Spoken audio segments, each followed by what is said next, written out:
Guess what day it is? Oh my gosh. I don't know why I just thought of that. Kate Wednesday. Wednesday. And you're only going to pay for all your seat, but you're only going to need the first half. Woo! Because we got... Oh my gosh. Okay. I'm going to be a little bit more serious. Hi, everybody, and welcome to the Our Turf Football Podcast College Edition on this wonderful Wednesday prior to the historic 12-team championship starting this weekend. As always, you've got me, Sonia, Mom23RN, who you've probably had a lot of this past weekend. I'll get into that in just a second. We've got our good friend Michelle in her pink hat. I love your pink hat. Thank you. Hey. How are you, Michelle? I'm pretty good. You rested up from this past weekend? Nope. Need another 3 days and then I'll be on task. Yep.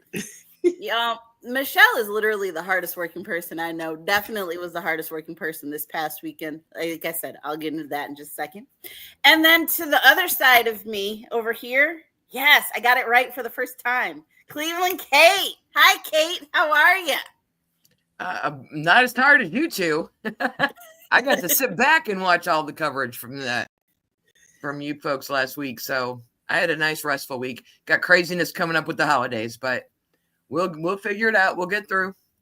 I was about to say, everybody will get what they get when they get it, and you can't complain, right? Right. Although there are people that will, but that's another story for the day. So quickly, this past weekend, I got to represent our turf football down at the Mercedes-Benz Stadium at the Celebration Bowl, the HBCU, aka the HBCU Super Bowl, between Jackson State Tigers and the South Carolina State Bulldogs. Big Red, where you at? Had a blast on Friday. I went to Radio Row, got to interview a whole bunch of players.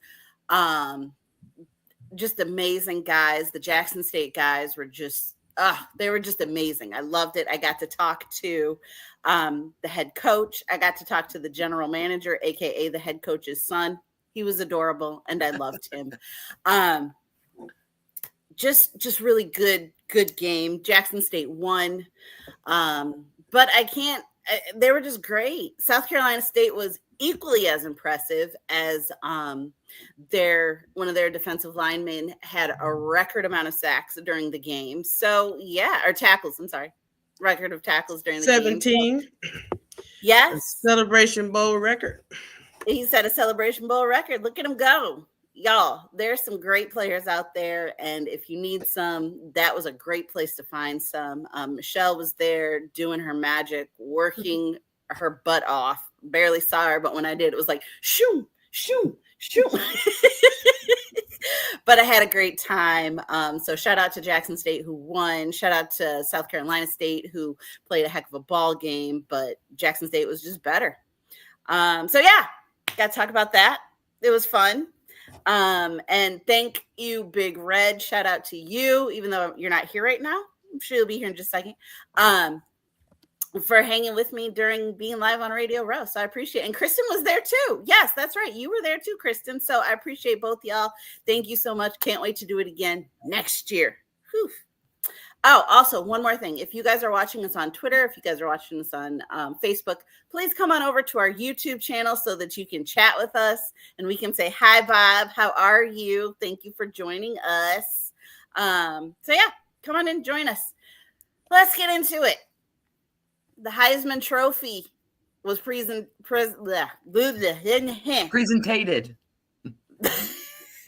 The Heisman Trophy was presented this past weekend after the Celebration Bowl. And who won, guys? Was it somebody that we may have said won or would have won? I don't know. I don't like to toot my own horn. I don't like to pat myself on the back, but I will say for three girls who decided that we were going to do a college football podcast this year out of the blue. First time we've done one. And on our very first episode, we had to pick players that we thought you should keep an eye on this season. And I picked Ashton Ginty, and Michelle picked Travis Hunter. And we have been loving on Travis Hunter since then. and he won the Heisman. And I kind of feel like maybe we do know what we're talking about.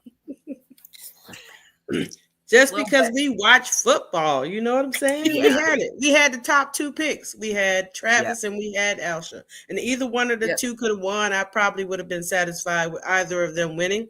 Although I said Travis Hunter from the get-go, from day 1, day 2, or whatever day it was, he was the guy for me.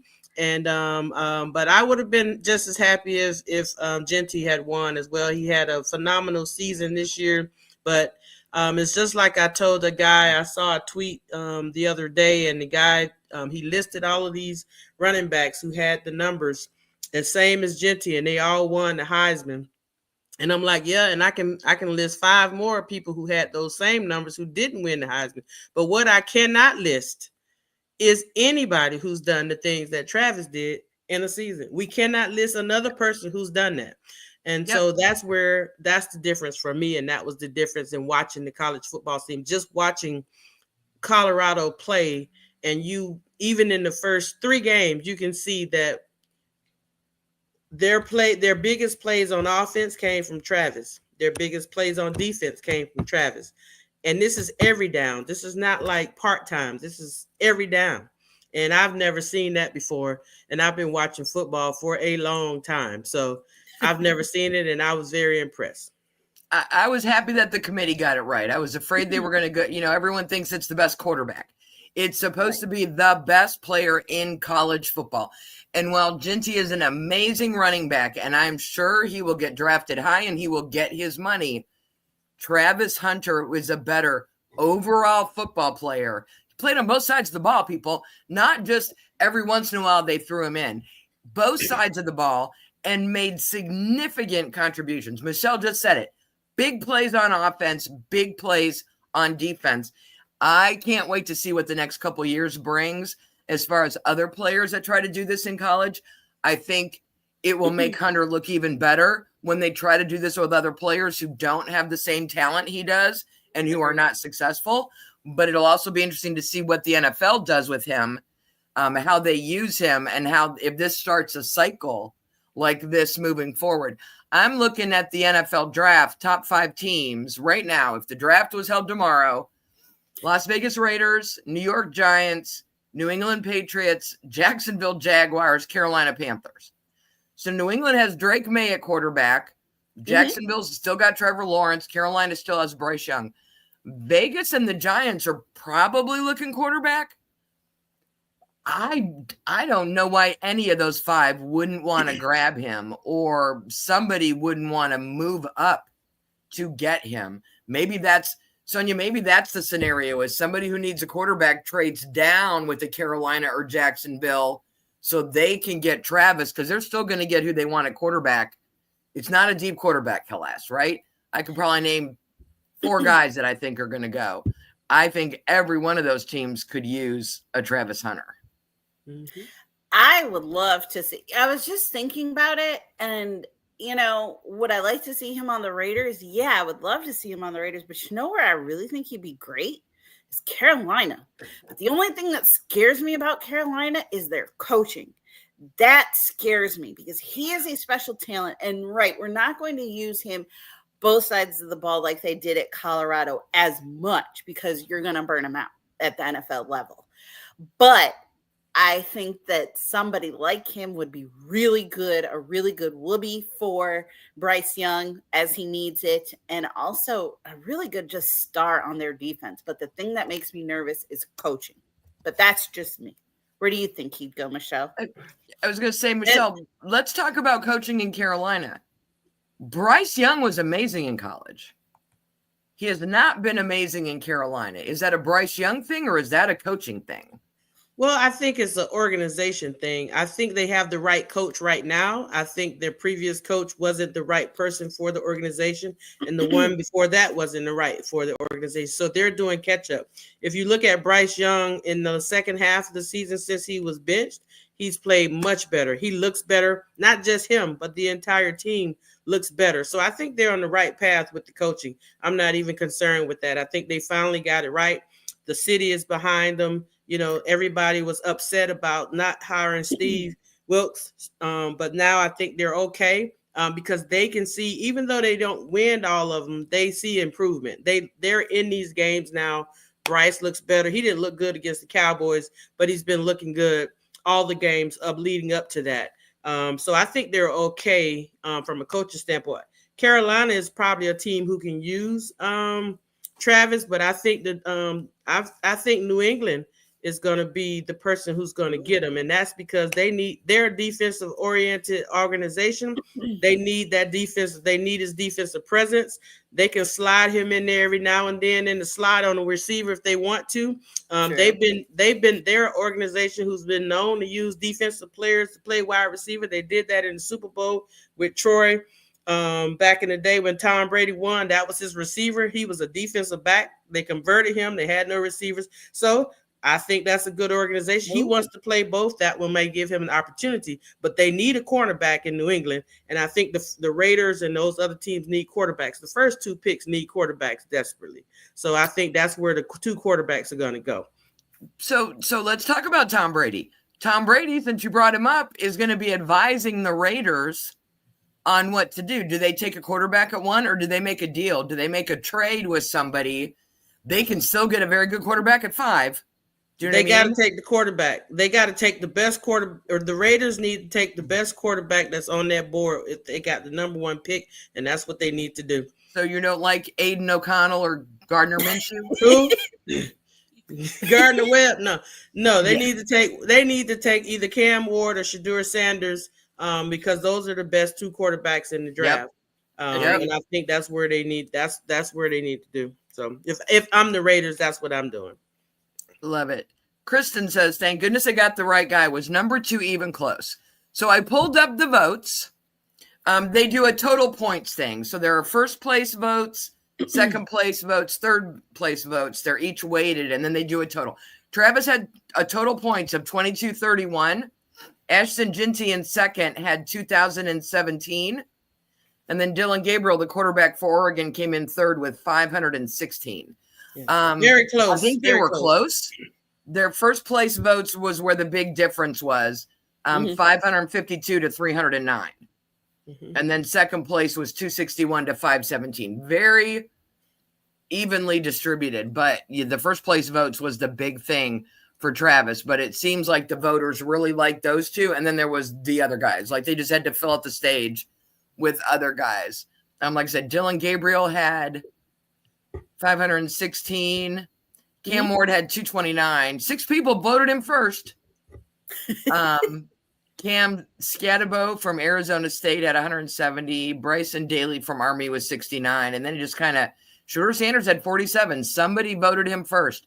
I wonder who. Anyway, it very clear from looking at the voting that there was a, you may have 1 or 2 first place votes down the line, but it was very clear to people who the top 2 players were. And then I think we all agree that they got it right. Yeah. So, totally. It's like when you think of the best player, like you literally think of him.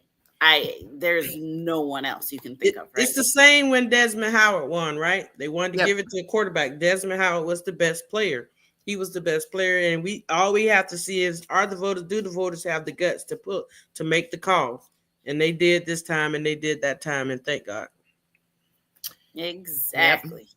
Yep. So playoffs. It's playoff time. The fun that is a 12-team playoff starts this weekend. Friday night, we have Friday night at 8 p.m. Eastern. Number 10, Indiana, is heading to Notre Dame. Number 7, they're both schools. They're both in Indiana. Yes. While it's a home game for Notre Dame, them Hoosiers travel, especially if they don't have to leave their own state, because, quite a few fans wearing bracelets on their ankles and they can't actually leave the state. But I'm just, throwing a little Hoosier smack out there. So are we doing picks? Michelle, are you taking Notre Dame? Does Indiana have a chance? I think Indiana does have a chance. Remember when I said earlier in the year, I've been watching Indiana each week because I'm trying to see if they for real. I really believe in Indiana. I really do. And I don't like Notre Dame, but I forgot about that because I keep looking at the coach on the sidelines. But I really want to go with Indiana in this game. I think they're home. They're not in their stadium, but they play very well in front of their own crowd. They really do. They are a beast when they're at home. So my pick is for Indiana this week, this game.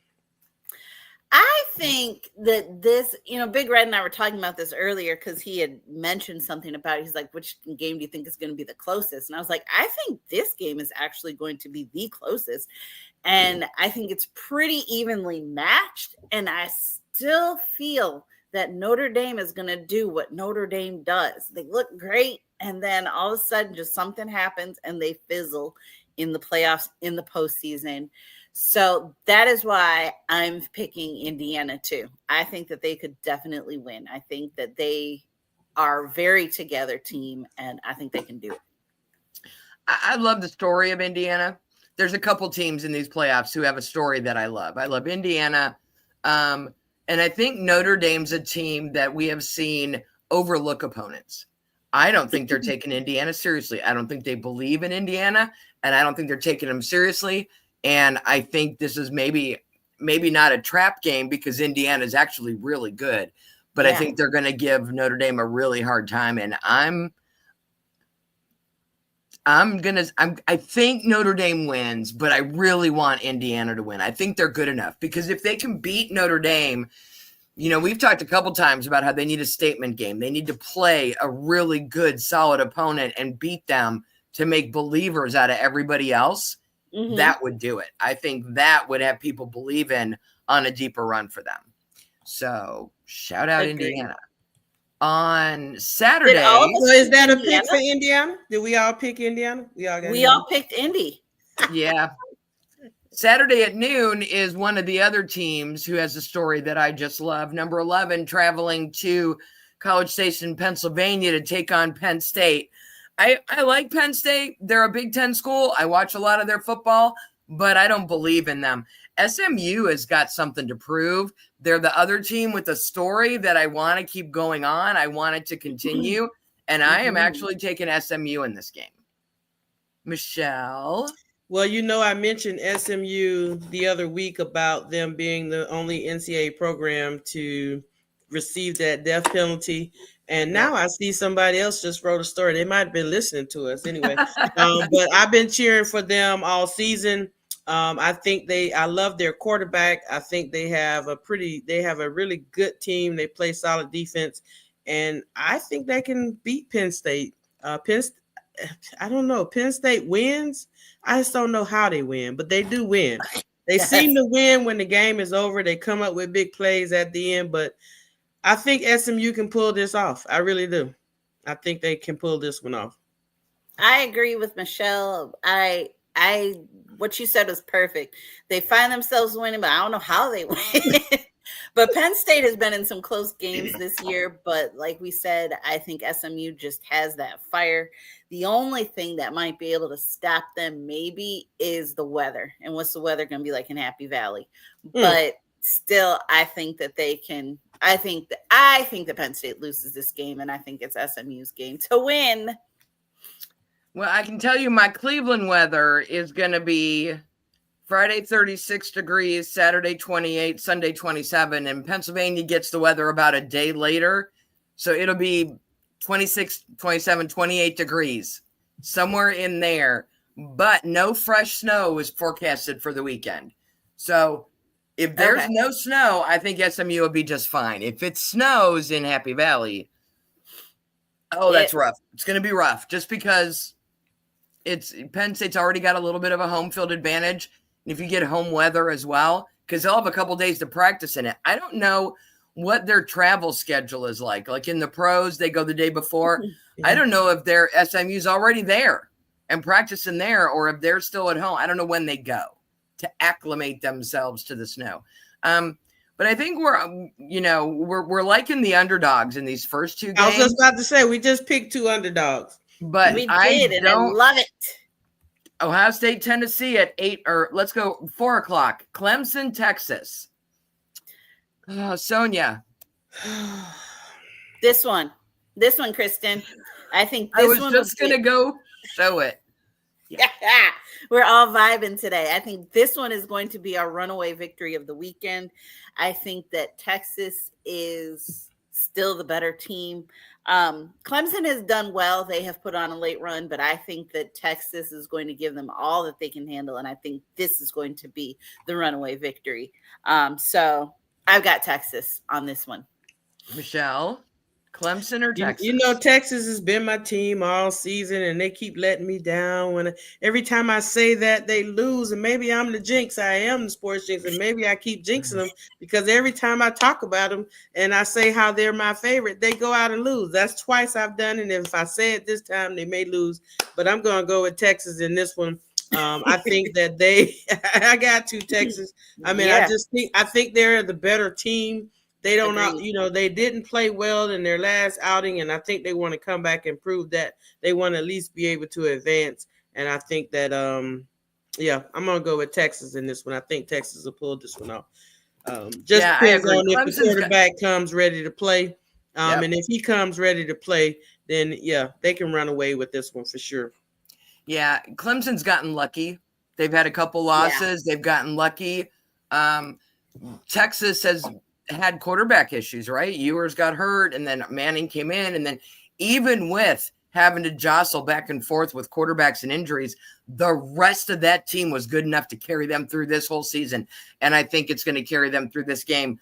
If you hadn't highlighted her comment, I would have. That's the game that I think is going to be the runaway of the weekend. That defense. Yeah, and then, that's what I'm saying. The last game we have on Saturday is 8 p.m., Ohio State, Tennessee. Let's start with you, Kate. Michelle, you want to start with me? Kate? No, we want to start with you. Get rid of Ryan Day, and as long as Ohio State wins, they're going to keep Ryan Day, and I want Ryan Day fired. So I have to pick Ohio State to win because I think they're better than Tennessee. I don't know that they're better than anyone they're going to face after that, but I do think they're better than Tennessee. I think losing to Michigan at home woke them up. And they are playing at home. It is very hard to win at the shoe. And they got a ton of film from that Michigan game to watch to see where their mistakes were. Ideally, the coaching staff, Chip Kelly, will also learn from his mistakes and will call a better game, because that was half the problem against that Michigan game, was the play calling was atrocious. So I think they fixed that. And I think the Buckeyes beat Tennessee. Okay. Oh, yeah. I could see that. I could really see that. I think that the Buckeyes will be fired up. I think they have an awful taste in their mouth, as they should. Because like I said, they got embarrassed. They got embarrassed. And this is my fandom aside, because Kate will tell you, I literally was like, they're going to win this game. And they didn't. So I feel like they are going to come out firing on all cylinders. Tennessee has been able to upset some teams, but I think this is going to be very hard for them to upset this Ohio State team. So I think it'll be closer than I think, but I think Ohio State will win this one. Michelle?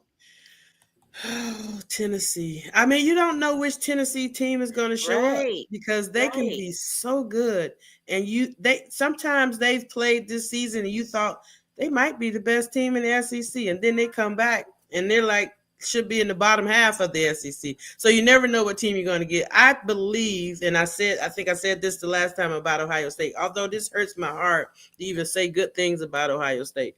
But understand, Ohio State struggles with Michigan, but they can beat everybody else. And so I don't think there's going to be an issue. I think they'll win this game. And I don't think they'll have too much of a problem with Tennessee. It may be close in the first half, but I think they'll eventually pull away and they'll win this game because they're a better team. They just, rivalry game. That's something about Michigan, and playing Michigan just makes them look bad, or this coach, just like Evil Harbaugh couldn't beat them, but he won the national championship. And so I think that Ohio State wins this game and sends Tennessee back on home, back to Rocky Top.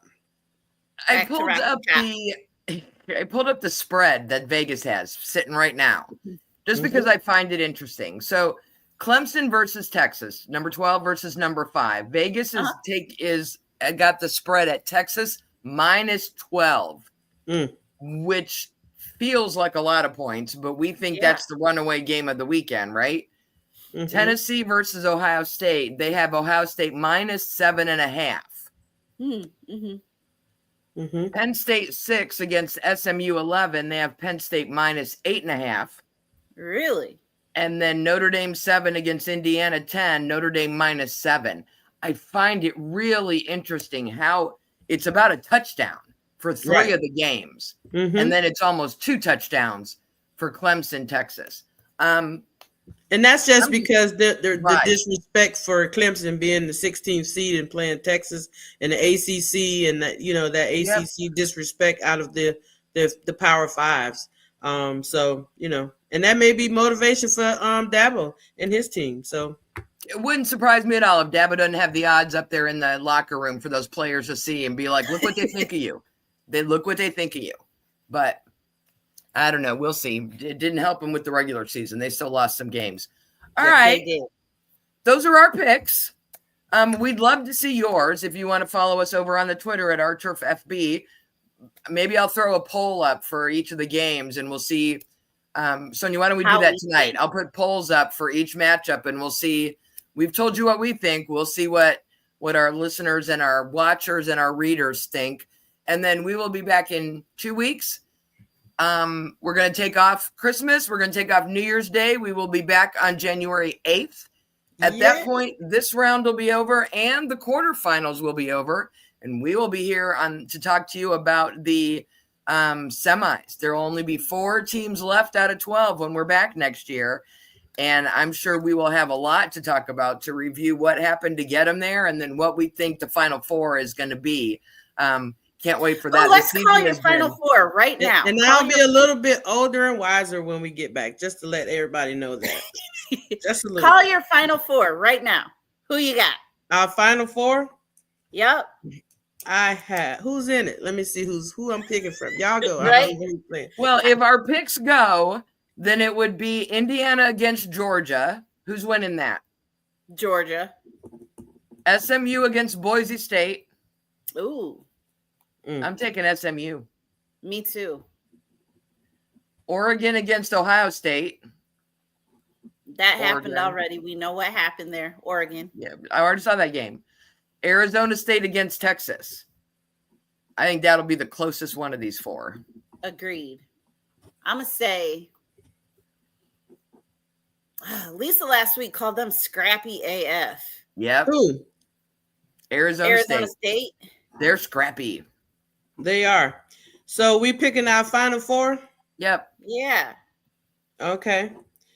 Well, I got Georgia on my mind, and I got Boise State, and I got Oregon, and I have Texas. Okay. Sorry, SMU. I like that. All right. I say Georgia, Oregon.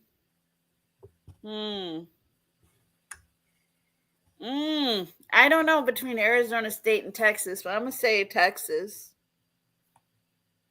And who else? Boise State against either SMU or Penn State. Where's Notre Dame? Oh, I already forgot. We already got Notre Dame losing. Yeah, they're losing to Georgia. If they don't lose to Indiana, they're losing to Georgia. Yeah, exactly. So it's funny because we all picked 1, 2, and 3 to move ahead. We're split on Arizona and Texas, and they're 4 and 5. Sounds like they got the rankings right. If we think the Final Four is going to be some combination of 1 through 5, I love that for us. And I don't think it's an indictment of the 12-team system. I think it's just you got more teams involved. Anything could happen. I have not heard yet of players refusing to play. And we've seen that in other years. Players saying, listen, I got the draft coming up. I can't play. We'll see once we get past January 1st if any of them decide they can't play in the semis. I think with this new playoff system, maybe more motivation for them to actually play in these games to get, more video out there, more looks for NFL scouts. But agreed. Well, can I say something about the IDC bowls? And that's I don't care bowl. they missed an opportunity to let Colorado and Miami play so that we could see those two quarterbacks battle out, Shedeur Sanders and Cam Ward. I mean, everybody was trying to tell them, you need to let them two play each other in this bowl game. Probably would be one of the more exciting bowls. That would have been a great game. Yeah, it would have been great because you got the top two quarterbacks in a battle. And so, I was interested in seeing that, but that's the only way I would have watched one of them. Is Colorado the one that's playing Miami of Ohio in the Snoop Dogg Bowl, or is that the other Colorado? Colorado's playing BYU. They're playing BYU. That's Miami's the other Colorado. Playing Iowa State. Yeah. Because I said I can't wait to see the Snoop Dogg Bowl. What Snoop Dogg? Is there a Snoop Dogg Bowl? There is. Really? Yeah, Colorado State and Miami of Ohio. Oh, in the Snoop Dogg Arizona Bowl. I'm like, I got it on my calendar. Can't wait. Can't wait to watch it. I'm so excited. Oh my gosh. They're gonna be so high. Brownies at halftime for everybody. What do they pass out at the end? What do the boys win? It better be taco trucks in the parking lot. All right. Thank you, everyone, for tuning in and listening to us. Thank you, Sonia and Michelle. I'm Kate. We'll see you all in 2 weeks, and we'll be talking semifinals. Watch you some college football. There's great football still going to be played in these next few weeks. Exactly. Bye. Peace out.